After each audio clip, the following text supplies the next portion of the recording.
Hello, I'm with Kobus Van Der Zel, and I'd like him to summarize his theory of constraints journey, since we're at the annual conference, and that's one of the questions I like to ask is, how did he get here?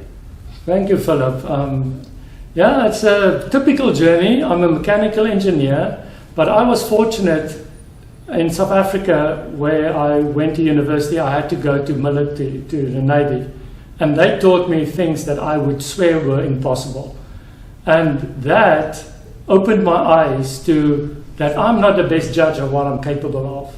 So when I started working, I started to look for opportunities. How can I show other people, because they're not the best judge of what they can do, how can I help other people reach their full potential? So I came to Canada and then to the US, and what I always wanted to do was make a real difference. So since '99, I only charge for the difference in bottom line savings that I make every month, which was hard. It's not easy to do, but it forced me to learn very fast, and it forced me to learn finance.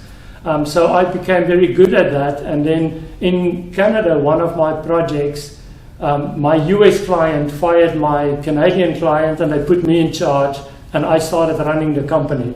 And that was my first turnaround. And now I'm an interim executive where I run companies. I ran a company in Iowa last year. I ran a company in Michigan as an interim CEO this year. And being a certified turnaround professional helps. That is a qualification in a different world called the Turnaround Management Association, almost like TOCICO. So with that community, I get introduced into bad bank loans, where you then go in as an interim executive to make a quick change, like we just showed the community here in Miami. So that's been my journey. Now I'm with Marris but I'm also starting to buy companies, because the power of TOC and what Ellie left us is just so amazingly strong in these situations. You can release cash at unbelievable rates. You can get a lender off your back. You can increase throughput. It is phenomenal, and I think more people should know about it. That's true. It's for you and me.